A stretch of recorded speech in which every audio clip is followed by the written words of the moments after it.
అందరికీ నమస్కారాలు. ఈరోజు రాష్ట్రంలో ఉండే 5 కోట్ల మంది ఒకసారి దృష్టి పెట్టవలసిన సమస్య దుర్మార్గుల పాలనలో ఎంత బరిదెగిస్తారో ఇది ఒక ఉదాహరణ. ఒక బాధ, ఆవేదన ఈ రాష్ట్ర యువత పట్ల నా యొక్క ఏ విధంగా చెప్పాలో చెప్పలేను. దగా చేయడం అంటామా, దుర్మార్గం చేయడం అంటామా, వాళ్ళ ఆశల్ని చంపేయడం అంటామా, లేకపోతే వాళ్ళ జీవితాలపైన వాళ్ళకి ఆశ లేకుండా చేసుకోవడం అంటామా, అలాంటి దుర్మార్గమైన కార్యక్రమం, క్షమించరాని నేరం. ఈరోజు అలాంటి దుర్మార్గుల్ని ఏం చేసినా తప్పు లేదు. తెలియకుండా చేస్తే తప్పును సరిదిద్దుకోవచ్చు. డెలిబరేట్గా చేసిన క్రూర మృగాల్ని, పిల్లల జీవితాల్ని ఎక్కడికక్కడ గొంతు నమిలేసి, మెడ నమిలేసి చంపేసే క్రూర మృగాల్ని ఏమనాలి నాకైతే అర్థం కావడం లేదు. అమ్మకానికి ఏపీపీఎస్సీ ఉద్యోగాలు, కేంద్రంలో యూపీపీఎస్సీ ఉంటుంది. ఐఏఎస్, ఐపీఎస్ని సెలెక్ట్ చేస్తారు. ఐఆర్ఎస్ లేకపోతే ఇండియన్ ఫారిన్ సర్వీస్, రైల్వే సర్వీస్ని తయారు చేస్తారు. రాష్ట్రాల్లో ఆ తర్వాత వచ్చే ఉద్యోగాలన్నింటికీ రాష్ట్ర సర్వీస్ కమిషన్లు ఉంటాయి. ఆంధ్రప్రదేశ్ స్టేట్లో స్టేట్ సర్వీస్ కమిషన్, తెలంగాణ స్టేట్లో స్టేట్ సర్వీస్ కమిషన్ మారిగా ఉంటాయి. ఇలాంటి కీలకమైనటువంటి ఉద్యోగాలు ఇవి. ఆల్ ఇండియా సర్వీస్ ఎంత ముఖ్యమో స్టేట్ సర్వీసెస్ కూడా అంతే ముఖ్యం. ఈ స్టేట్ సర్వీసెస్లో deputy collector, DSP, commercial taxes, అన్ని డిపార్ట్మెంట్లకు సంబంధించిన కీలకమైన పోస్టులు ఇక్కడ సెలెక్ట్ చేస్తాం. వీళ్ళందరూ నెక్స్ట్ లెవెల్లో ఆల్ ఇండియా సర్వీసెస్ కూడా ఎలిజిబుల్. ఇక్కడ సెలెక్ట్ అయిన డిఎస్పి రేపు ఎస్పీ అవుతాడు. ఇక్కడ సెలెక్ట్ అయిన డిప్యూటీ కలెక్టర్ కలెక్టర్ అవుతాడు. ఇలాంటి అతి కీలకమైన పోస్టుల్ని వీళ్ళే రేపు కమర్షియల్ ట్యాక్స్ డిపార్ట్మెంట్లో రెవెన్యూ కలెక్షన్ చేస్తారు. ఇన్కమ్ ట్యాక్స్ ఆఫీసర్స్ ఎంత ముఖ్యమో కమర్షియల్ ట్యాక్సెస్లో కానీ, మున్సిపల్ అడ్మినిస్ట్రేషన్లో కూడా గ్రూప్ 1 సర్వీసెస్ ఉంటాయి, గ్రూప్ 2 సర్వీసెస్ ఉంటాయి. ఇలాంటివన్నీ ఉంటే భారత రాజ్యాంగ ప్రకారం మనకి ఇచ్చిన హక్కు ఇది. నిరుద్యోగ జీవితాల్లో నిరుద్యోగులే కాదు, ఇది ఈరోజు ప్రతి ఒక్కరి ఆశ ప్రజాసేవ. కొంతమంది రాజకీయాల ద్వారా పవిత్రమైన వృత్తిని ఎంపిక చేసుకొని సర్వీస్ చేయాలనుకుంటే, ఈరోజు ఐటీలో కోట్ల రూపాయలు ఆదాయం వచ్చినా కాదు, నేను ప్రభుత్వ సేవలు అందించాలని గ్రూప్ 1కి, గ్రూప్ 2కి ఇవన్నీ వస్తారు, అటు కేంద్రానికి ఇటుగానే. నేను చాలా మందిని చూశాను. వాళ్ళకొక కళ. ఆ కళ ఏంటంటే, నేను సర్వీస్ కమిషన్లో సెలెక్ట్ అయ్యి మెరిట్లో రాష్ట్ర ప్రజలకు పేదరిక నిర్మూలన చేయడానికి నేను ముందుకు రావాలి అనేది వాళ్ళ ఆలోచన. అలాంటిది మీరు చూస్తే ఈరోజు నాటి చైర్మన్ ఆ రోజు చేసిన వాళ్ళందరినీ, ఎప్పుడు కూడా నేను 45 సంవత్సరాల రాజకీయాల్లో ఉన్నా, చైర్మన్ వేసే వ్యక్తిని రాష్ట్రంలో ఉండే వాళ్ళందరినీ ఎతికి నీతి, నిజాయితీ, సమర్థతకు పెద్దపీట వేసి నామినేట్ చేస్తాం. అక్కడ కాంప్రమైజ్ ఉండకూడదు. చైర్మన్ కాంప్రమైజ్ అయితే ఇంక బోర్డు అంతా కూడా సర్వనాశనం అయిపోతుంది. అందుకే మీరు చూస్తే ఆ రోజు ఉదయ భాస్కర్ ఎవడో నాకు తెలియదు, మాకుండే ఏజెన్సీస్ ద్వారా ఇన్ఫర్మేషన్ తెప్పించాం, వడగట్టిన తర్వాత బెస్ట్ క్యాండిడేటు, క్యారెక్టర్ ఉండేవాడు, నీతి నిజాయితీ ఉందని అతన్ని పెట్టాం. మెంబర్స్ కూడా అదే మరి సెలెక్ట్ చేశాం. వీళ్ళు వేసిన మెంబర్స్ని మీరు చూస్తే నెక్స్ట్ గౌతమ్ సవాంగ్, డీజీపీని చేశారు. అప్పటికే టెయింటెడ్ క్యారెక్టర్, ఒకప్పుడు మంచోడుగా ఉండొచ్చు. వీళ్ళు మెడ మీద కత్తి పెట్టి సరెండర్ చేసుకుని అన్ని పనులు, తప్పుడు పనులన్నీ చేపించి ఈ వ్యక్తి దగ్గర, నేను ఇక్కడ పోతా ఉంటే రాజధాని ఏరియాకి నా మీద రాళ్లతో చెప్పులతో దాడి చేస్తే కోపంతో వచ్చి వాళ్ళ నిరసన తెలియజేశారు అని చెప్పినట్టు దుర్మార్గుడు ఇతను. ఒక డీజీపీ ఇవ్వాల్సిన స్టేట్మెంట్ అది. అక్కడి నుంచి అన్ని తప్పుడు పనులన్నీ చేపించారు ఇది దగ్గర. తప్పుడు పనులన్నీ చేపించి అక్కడి నుంచి ఉద్యోగాన్ని తీసేసి మళ్ళీ పెద్ద ఎత్తున నేనే స్టేట్మెంట్ ఇస్తే దానిపైన ఈ పోస్ట్ ఇచ్చారు. అంటే రీహాబిలిటేషన్, పునరావాస కేంద్రంగా తయారు చేశారు. అతను అయిన తర్వాత Salam Babu YCP student union state president. బుద్ధి జ్ఞానం ఉందా మీకు?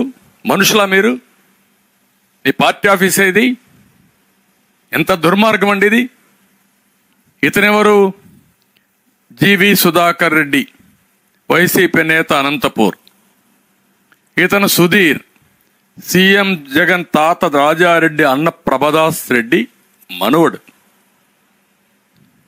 ఇతను సూత్రధారి, కేంద్ర బిందువు, అవినీతి అవకతవకలకు నాందీతనం, చక్రం తిప్పిన వ్యక్తితనం.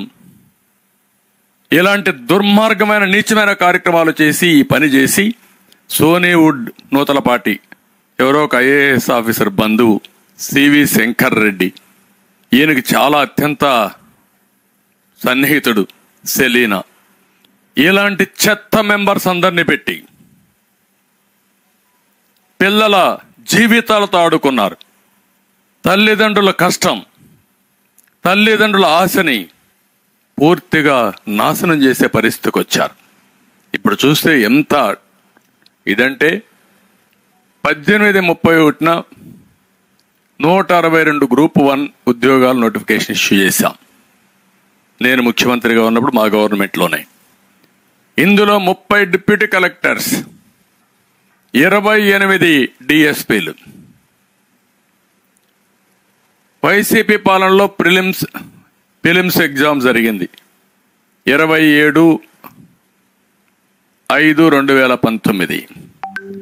మెయిన్స్ ఎగ్జామ్ 14/21 డిసెంబర్ 2020లో జరిగింది. ఇక్కడి నుంచి ప్రారంభించారు.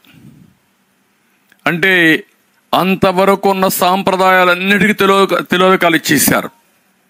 అక్కడి నుంచి మీరు చూస్తే నోటిఫికేషన్ విరుద్ధంగా మాన్యువల్ మూల్యాంకనం కాకుండా డిజిటల్ చేశారు. రాజ్యాంగంలో మనం చట్టాలు చేస్తాం. ప్రతి ఒక్క అధికారికి అధికారం లేదు వైలేట్ చేయడానికి. చట్ట ప్రకారం పనిచేస్తే ఉంటారు, లేకపోతే వాళ్ళకి శిక్ష పడాలి. అవసరమైతే ఇలాంటి దుర్మార్గులందరినీ జైల్లో పెట్టి శాశ్వతంగా పనిచేస్తే తప్ప ఈ పిల్లల భవిష్యత్తు బాగుపడదు. మొదట ఇతను వస్తే డిజిటల్ వాల్యుయేషన్ చేశారు. అభ్యర్థులు కోర్టును ఆశ్రయిస్తే 3 నెలల లోపల మాన్యువల్ ఇచ్చేయమని జస్టిస్ సోమయాజులు తీర్పిచ్చాడు. అది కూడా 21 October 1న.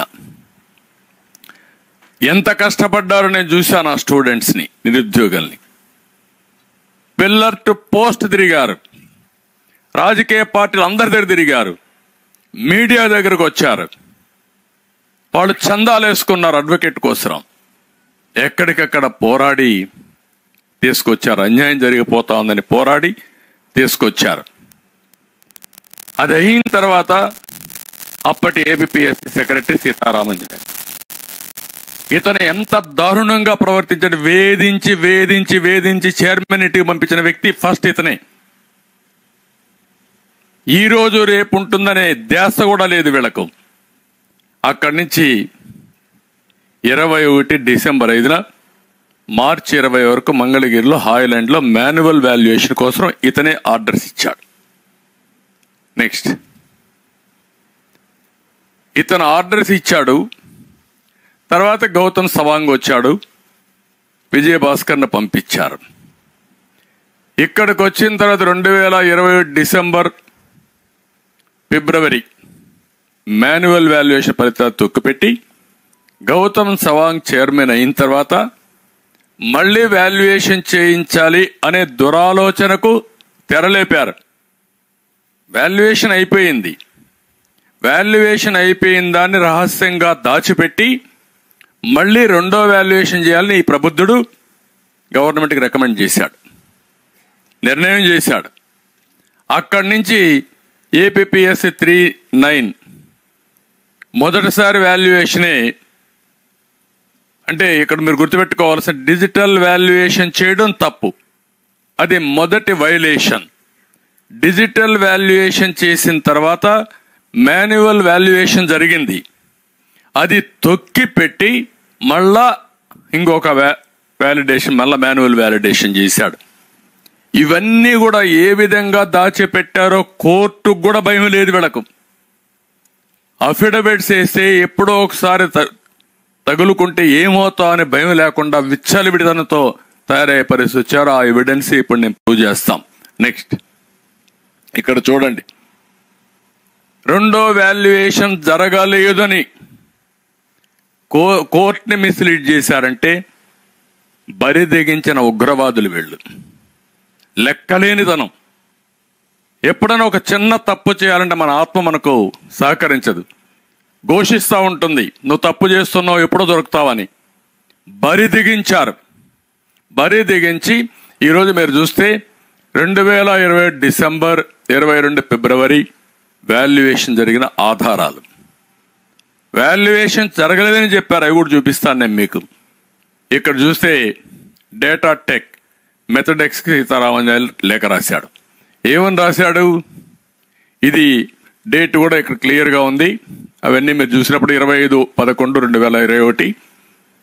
In this regard the commission has decided to entrust the work relating to printing and supply of 3000 control bundle slips as per the design approved at the rates mentioned in your quotation. Applicable taxes will be deducted as per the rules in force in the final bill అని క్లియర్గా. అంటే ఇది evidence కదా రెండోసారి మీరు వాల్యుయేషన్కి ఇచ్చారని. Next, ఇది strong room వద్ద భద్రత ఏర్పాటు చేయాలని గుంటూరు ఎస్పీకి ఇతను ఒక లెటర్ రాశాడు 3/12/2021. ఇక్కడ మీరు చూసే this is to inform that commission has decided to conduct evaluation of Group 1 main examination papers of spot valuation camp from 6/12/21 at Holland NH5 near NRI Hospital, Chenakakani, Guntur district. Since the work is of a highly confidential nature, it is requested that a closed vehicle with police escort to be provided to transport the answer papers from the Commissioner's office on NG Road in Vijayawada to the evaluation camp on 5/12/21 by 11 a.m. Strict monitoring is required to ensure safe transportation of the confidential material. చాలా స్పష్టంగా ఇక్కడ security కోసం letter రాశాడు. Next, హైలాండ్లో manual valuation చేయడానికి వచ్చిన అధికారులకి భోజనం వసతి ఏర్పాటు చేయమని చేసిన దానికి 20 లక్షలు ఆవాస రిసార్ట్కు చెల్లించిన బిల్లులు. ట్రాన్స్పోర్టేషన్కు ఆర్డర్ ఇచ్చాడు, ఫలాంది ఎక్కడ చేయాలని చెప్పారు, కంపెనీకి చెప్పారు. ఇక్కడికి వస్తే భోజనానికి కూడా డబ్బులు ఖర్చులు ఇచ్చారు. నెక్స్ట్, ఇక్కడ డిసెంబర్ 5 నుంచి ఫిబ్రవరి 26 వరకు స్ట్రాంగ్ రూమ్ వద్ద భద్రతకు కర్నూలు నుండి తీసుకొచ్చిన కానిస్టేబుల్స్ వివరాలు. వీళ్ళందరూ కానిస్టేబుల్స్, వాళ్ళ వివరాలు, వాళ్ళ నెంబర్లు అవన్నీ వీళ్ళందరూ ఆ రోజు ఇక్కడుండి స్ట్రాంగ్ రూమ్ దగ్గర భద్రత ఏర్పాటు చేశారు. ఇక్కడ మీరు చూస్తే వాల్యుయేషన్ పూర్తి చేసి పోస్ట్ వాల్యుయేషన్ పేపర్స్ అనేది దిద్దిన తర్వాత టాలీ షీట్లు తయారు చేయడానికి పోస్ట్ వాల్యుయేషన్ కోసం ఫిబ్రవరి 2/22 డేటా టెక్ మెథడెక్స్కి రామాంజనేయులు ఒక లెటర్ రాశాడు. వాల్యుయేషన్ అయింది. In this connection it is decided to entrust the post examination work, that is scanning, image scanning of all sheets, editing, processing the results, collection of required data from sections concerned for generation of all relevant list etc. to your agency as per rates mentioned in your quotation. Applicable taxes will be deducted as per rules in force in the final bill. Process anta clear ga chesaru. Next, పేపర్లో ఉంది మనకు సాక్షి, official gazette, దొంగ సాక్షి. పేపరే లేదు వీళ్ళకు. తప్పుడు వార్తలు వేయడానికి, ప్రజల్ని మభ్యపెట్టడానికి, రాష్ట్రాన్ని మోసం చేయడానికి, మోసం చేసిన దాన్ని కప్పిపుచ్చుకోవడానికి చేసే తప్పుడు పేపర్ ఇది. ఇక్కడ రాస్తాడు, సొంత పేపర్లు రాసి మొత్తం అయిపోయింది, ఫలితాలు వచ్చేసాయి, అనౌన్స్ చేసేస్తున్నామని చెప్పే పరిస్థితికి వచ్చారు. నెక్స్ట్, ఇక్కడ ఏపీపీఎస్సి మనం గుర్తుపెట్టుకోవాల్సింది, ఫస్ట్ టైం డిజిటల్ ఎవాల్యుయేషన్ చేయడానికి వీలు లేదు, రెండోసారి వాల్యుయేషన్ చేయడానికి వీలు లేదు, 3 సార్లు వాల్యుయేషన్ చేశారు. మొదట మీరు డిజిటల్ చేశారు కాబట్టి తప్పని హైకోర్టు మొట్టికాయలేసి వాతలు పెట్టి ఈ ప్రభుత్వాన్ని మళ్ళీ వాల్యుయేషన్ చేయమన్నారు, మాన్యువల్ వాల్యుయేషన్ చేయమన్నారు. మాన్యువల్ వాల్యుయేషన్ చేసి దాన్ని తప్పిపెట్టారు. ఎందుకంటే వీళ్ళకి అమ్ముడు పోలేదు, వీళ్ళకి కావాల్సిన మనుషులు రాకపోతే అది కప్పిపుచ్చి అక్కడి నుంచి ఇతను తీర్మానం అయిన తర్వాత తాడేపల్లి కొంపలో తయారు చేసిన లిస్టుకి ఆదేశాలు వచ్చాయి వాళ్ళకు. అంటే పిల్లల పట్ల వాళ్ళ భవిష్యత్తుకు మరణ శాసనాలు అక్కడ తయారు చేశారు ఈ దుర్మార్గులు. వస్తే ఈ పెద్ద మనిషి ఆల్ ఇండియా సర్వీస్ అన్ఫిట్. ఇలాంటి పెద్ద మనిషి దాన్ని అమలు చేసి 3వసారి వాల్యుయేషన్ చేస్తాడు. ఏమనాలండి వీళ్ళని? ఏం చెప్పాలి వీళ్ళకు? రేపనే మాట లేదు. దుర్మార్గుడు ఒక సైకో ఏం చెప్తే చేసేస్తారు. ఆ సైకోని ఎవరు చంపేమని చంపేస్తారు వీళ్ళు. చంపేస్తే ఏమవుతుందో కూడా తెలియదు వీళ్లకు. అలాంటి దుర్మార్గమైన కార్యక్రమం చేసే పరిస్థితికి వచ్చారు. తర్వాత ఇక్కడ కోర్టు, న్యాయం జరుగుతుంది. అయితే న్యాయం జరిగే వరకు మనం బతుకుండాలి. చాలామంది చనిపోతారు. ఎందుకు చనిపోతారంటే వీళ్ళు పెట్టే టార్చర్ను తట్టుకోలేక. ఒకవేళ టార్చర్ను తట్టుకున్న కోర్టులకు పోయి ఎక్కడికెక్కడికో పోవాలి, వీళ్ళు సొంత డబ్బులు వేసుకోవాలి. ఇప్పుడు వీళ్ళు ఫైట్ చేసిందంతా సొంత డబ్బులు చందాలు వేసుకొని అడుక్కొని పిల్లల భవిష్యత్తు కోసం పోరాడారు. గవర్నమెంట్ ప్రజల ట్యాక్సెస్ని ద్వారా వచ్చిన డబ్బుల్ని కోట్ల రూపాయలు ఖర్చు పెట్టి ఢిల్లీలో ఎక్కడుండే మేధావులు అడ్వకేట్స్ అందరినీ తీసుకొచ్చి వీళ్ళని నాశనం చేయడం కోసం ప్రయత్నం చేస్తారు. ఈరోజు ఈ రాష్ట్రంలో మీరు చూస్తే హైయెస్ట్ బడ్జెట్ ఖర్చు పెట్టింది అడ్వకేట్స్ కోసం. ఎంత డబ్బులు ఖర్చు పెట్టారంటే 100,000 కోట్ల రూపాయలు ఖర్చు పెట్టి తప్పులను కప్పిపుచ్చుకోవడానికి, ప్రజల్ని హెరాస్ చేయడానికి, జైల్లో పెట్టడానికి, లేని తప్పులు ఆరోపణలు పెట్టడానికి చేశారు. అందుకే మీరు ఇక్కడ చూస్తే చాలా క్లియర్గా చాలా సమయం అయింది. 5 ఏళ్ళు అయింది జరగడానికి, వీళ్ళకి న్యాయం జరగడానికి. నిరంతరం పోరాడారు. అందరిదే తిరిగారు. నా దగ్గరికైతే ఒక 5-10 సార్లు వచ్చి ఉంటారు. ఓసారి నేను కూడా బిజీలో ఉండి మమ్మల్ని మేము కాపాడుకోలేకుండా ఉంటే ఓసారి చూద్దాం చేద్దామని కూడా చెప్పిన సందర్భాలు నాకు గుర్తున్నాయి. ఇక్కడ మీరు చూస్తే చాలా క్లియర్గా it is specifically submitted that this respondent conducted the evaluation manually as directed by the High Court from 25th March 2022 in a very scientific, careful and in an efficient manner.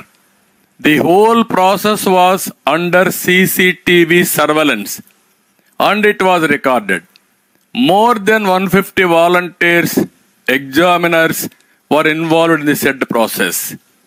Really, if any earlier manual evaluation took place as alleged by the petitioner, it is not as if this respondent can hide such an exercise of such magnitude. ఉరేసుకొని చావాలి వీళ్ళు. ఈ అవమానానికి, ఈ సిగ్గుకి, వీళ్ళు చేసిన తప్పుకి. Next, రెండోసారి, there is no other earlier manual evaluation as alleged by the petitioners between December 21 and January 22. Only one manual evaluation was done and the results were declared on 26/5/2022. For making such a bald and baseless allegation, there is no material produced by the petitioners. Next, ఇక్కడ వీడు చెప్తూ క్లియర్గా, Group 1 main examination notification number 27/2018 was not fair and not legitimate due to the conduct of respondent 1 and 2. The procedure adopted by them for valuation of answer script of candidates who appeared for Group 1 examination, when the rules do not permit first digital, second and third valuation of papers for second or third time is impermissible and it is in violation of Rule 3(9) of the rules. On account of such second or third violations, there is possibility of eliminating qualifying and meritorious candidates and to select the candidates of respondent 1 and 2 to face the oral interview and select them finally. అందుకే చెప్పారు, therefore any further evaluation may be needed చెప్పి. Next, క్లియర్గా, as the process of evaluation of Group 1 answer scripts itself is irregular, illegal, contrary Rules 3(9) of the APPSC rules and do not entitle to claim equities in view of the affidavit obtained by respondent 1 and 2 as per the directions of this court. Therefore, it is appropriate to issue a direction to respondents 1 and 2 to conduct Group 1 examination for notification 27/2018 afresh, giving at least 2 months' time to the candidates and to complete the process and selection within 6 months from the date of receipt of this copy orders. ఇది మీరు అర్థం చేసుకుంటారు. ఏం చెప్పాల? ఇంత clear cut evidence ఉంటే కూడా బరిదెగించి, మాకు ఏమీ దిక్కులేదు, బాబాయిని గొడ్డలు పెడితే లేపాం, మేము అరెస్టులు కాకుండా కాపాడుకున్నాం, కోడికత్తి డ్రామాలు ఆడాం, రాష్ట్రంలో రిసోర్సెస్ అన్ని దోచేసుకున్నాం, హైకోర్టు చెప్పింది ఇసుక ఎంత రేటుకు అమ్ముతున్నారు, మేము చెప్పినా వినడం లేదనే పరిస్థితి వచ్చారు. అలాంటి దాంట్లో మీరు చూస్తే ఇంత బ్లాటెంట్గా ఆ విద్యార్థులు ఇలాంటివి ఎన్ని జరిగాయో మనకే అర్థం కాని పరిస్థితి. ఇది జరిగితే ప్రభుత్వం అంటుంది, ఇప్పుడు సిగ్గన ఎగ్గు లేకుండా ఈ ముఖ్యమంత్రికి మేము అప్పీల్ చేస్తామంటాడు. అంటే మీరు అప్పీల్ చేసి ఇంకా 100 కోట్ల రూపాయలు తగలబెట్టి ప్రజల డబ్బులు మీ పెత్తనం చేస్తే మిమ్మల్ని శ్మశానానికి సాగనపడానికి ప్రజలు సిద్ధంగా ఉన్నారు. గుర్తుపెట్టుకోండి, వార్నింగ్ ఇస్తున్నా నేను. ఎంతమంది జీవితాలు నాశనం చేస్తారు మీరు? ఆడుకుంటారా మీరు? అంటే మీకేం భయం కూడా లేదు. ఇంత బ్లాటెంట్గా మిస్యూజ్ జరిగిన తర్వాత, సెకండ్ వాల్యుయేషన్ జరిగిన తర్వాత, జరగలేదని కోర్టులో అఫిడవిట్ వేసిన తర్వాత, మీరు కప్పిపుచ్చారు ఇది చెల్లదని హైకోర్టు చెప్పిన తర్వాత, మీకు వాతలు పెట్టిన తర్వాత ఇంకా నువ్వు మాట్లాడతావా? ముఖ్యమంత్రిగా పరిపాలించడం నీకు అర్హత ఉందా? నీ ప్రభుత్వానికి ఒక్క రోజు కంటిన్యూ కావడానికి అర్హత ఉందా మీకు? ఈ రాష్ట్రంలో యువత భవిష్యత్తును ఆడుకున్న మీరు, నీచంగా ప్రవర్తించిన మీరు ఇంకా కూడా బుకాయిస్తారా? మీరు ఎవరికి బుకాయిస్తారు అంటే మమ్మల్ని అందరినీ కేసులు పెడతాను బుకాయిస్తారు. అంతే కదా మీరు చేసే పని, తప్పుడు పని. ఇలాంటి దుర్మార్గుల్ని ఏం చేయాలని ఆలోచించాల్సిన అవసరం ఉంది ప్రతి ఒక్కరు కూడా. బాధ ఆవేదనతో చెప్తున్నా. మొన్నే నేను ఇక్కడే మీరు చూశారు, కళలకు రెక్కలనే కార్యక్రమాన్ని ప్రారంభించాం. ఆంధ్రప్రదేశ్లో ఉండే యువత ప్రపంచాన్ని జయించే పరిస్థితికి వచ్చారు. ఆంధ్రప్రదేశ్లో మాత్రం అనునిత్యం బాధతో ఆవేదనతో కుంగి కుసించిపోయే పరిస్థితికి వచ్చారు. అంటే ఇక్కడి నుంచి పారిపోవాలి, ఇక్కడ లేకుండా ఈ రాష్ట్రంలో అప్పుడే వాళ్ళకి భవిష్యత్తు. అంత దుర్మార్గంగా చేసే పరిస్థితికి వచ్చారు. ఇప్పుడు అందుకే మేము కోరుతున్నాం, ఇలాంటి టెయింటెడ్ ఆఫీసర్స్ ఒక్క నిమిషం కూడా ఉండడానికి వీలు లేదు. ఒకటి, ఎవరైతే దీనికి అయ్యారో వాళ్ళందరిపైన కేసులు పెట్టాలి, సిబిఐకి ఇవ్వాలి, వీళ్ళని శిక్షించాలి, సివియర్గా కూడా శిక్షించాలి. ఇది తెలియకుండా జరిగిన టెక్నికల్ పాయింట్ కాదు, తెలిసి డెలిబరేట్ గా పిల్లల జీవితాలతో ఆడుకున్న దుర్మార్గుల కథ. వాళ్ళు ఇమ్మీడియట్ గా పనిష్ చేయాల్సిన అవసరం ఉంది. జైల్లో పెట్టినా కూడా వాళ్ళ యొక్క బాధ తగ్గదు. ఆ కుటుంబాలు, ఎన్ని కుటుంబాలు నాశనం అయిపోయినాయి, వాళ్ళ తల్లిదండ్రులు ఎంత బాధపడతారు, ఎంత కష్టపడి కూలి పనులు చేసుకుని పిల్లలు ఒక డిఎస్పీ అయితే, ఒక ఎస్పీ అయితే, లేకుంటే ఒక మనం డిప్యూటీ కలెక్టర్ అయితే చూడాలని ఆ తల్లిదండ్రుల కోరిక. వాళ్ళందరినీ నాశనం చేశారు మీరు. అలాంటి దుర్మార్గానికి మీరు చేసే పరిస్థితికి వచ్చారు. అందుకని గవర్నర్ ఇమ్మీడియట్ గా ఇన్వాల్వ్ కావాలి, ప్రధాన కార్యదర్శి ఇన్వాల్వ్ కావాలి. అలాంటి దుర్మార్గులను అక్కడి నుంచి పదవుల నుంచి కూడా తప్పించాలి, ఎంక్వైరీ చేయాలి. అదే మరి వీళ్ళు ఎవరైతే చట్టానికి వ్యతిరేకంగా ఎంపికైన డిప్యూటీ కలెక్టర్స్ అందరినీ డిస్క్వాలిఫై చేయాలి. They are no more eligible. చట్ట వ్యతిరేకంగా డిఎస్పీ నియామకం అయితే ఇన్ని అయితే వాళ్ళు ఎవ్వరు కూడా డ్యూటీలో ఉండడానికి వీల్లేదు. ఉన్న పళంగా వాళ్ళందరినీ తీసేయాల్సిన బాధ్యత గవర్నర్ పైన ఉంది, ఎన్నికల కమిషన్ పైన ఉంది, వీళ్ళందరి పైన ఉంది. ఈరోజు మీరు చూస్తే 11:30 గంటలకు జడ్జిమెంట్ వచ్చింది, 3:30 గంటలకు కాపీ అప్లోడ్ చేశారు. మనకందరికీ ఎప్పుడున్న జడ్జిమెంట్ వస్తే సాయంత్రం కాపీ వస్తుంది, లేకపోతే నెక్స్ట్ డే కూడా వస్తాయి. 12:30కే మేము సుప్రీంకోర్టుకు పోతా ఉన్నారంటే వీళ్ళు డబ్బులు చెడగతారని.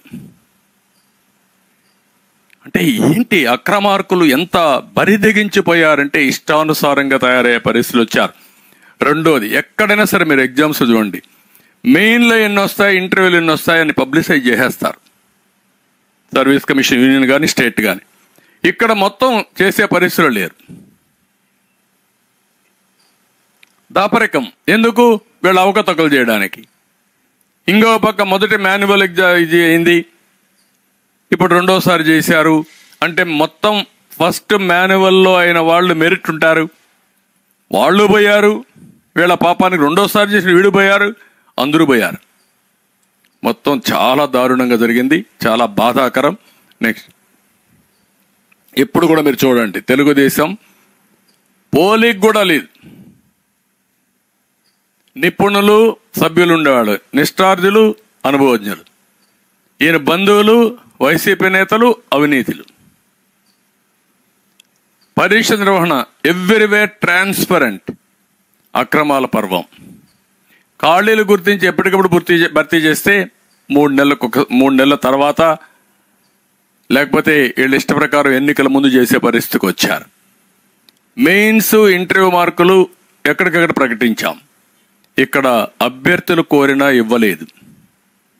అదే మరి 5 ఏళ్లలో ఒక్క ఆరోపణ, 5 ఏళ్లు కాదు 22 సంవత్సరాలు తెలుగుదేశం పార్టీ హయాంలో సర్వీస్ కమిషన్లో ఎక్కడ కూడా ఒక్క ఆరోపణ లేకుండా ఒక పద్ధతి ప్రకారం రిక్రూట్ చేసిన పార్టీ తెలుగుదేశం పార్టీ.